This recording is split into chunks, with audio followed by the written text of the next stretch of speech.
Hello guys, আমি Joyita. Welcome back to my channel. তো কেমন আছো বন্ধুরা? আশা করছি তোমরা অনেক ভালো আছো আর আমিও খুব ভালো আছি। সো গাইস, নিলাম একটা নতুন ব্লগ ভিডিও তোমাদের সাথে শেয়ার করার জন্য।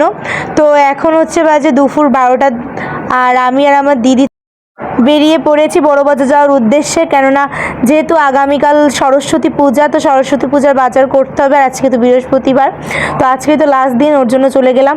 আর যেহেতু একদম লাস্ট দিনে আমরা বাজারে গিয়েছি, ওর জন্য তো বাজারে সাংঘাতিক পরিমাণের ভিড়। মানে আজকেই তো সবাই আর কি মার্কেট করছে, ফল ফলাদি যা যা লাগবে। তো এই যে আমি আর আমার দিদিও কিন্তু চলে গেছি। আর ফার্স্টে কিন্তু এই যেখানে কুল ভরে কিনে নিচ্ছি। আর আমরা তো সরস্বতী পূজার আগে কুল খাই না। তো তারপর সরস্বতী পূজার জন্য যা যা সরঞ্জাম লাগবে সেগুলো কিন্তু এক এক করে সব কিনে কাটে নিয়েছি। এবং তারপর সবার লাস্টে চলে গেলাম হচ্ছে গিয়ে প্রতিমা কিনতে। তো মার সরস্বতী মার মুখটা তো দারুণ লাগছিল, তো কোনটা কিনবো আমরা বুঝতে পারছিলাম না।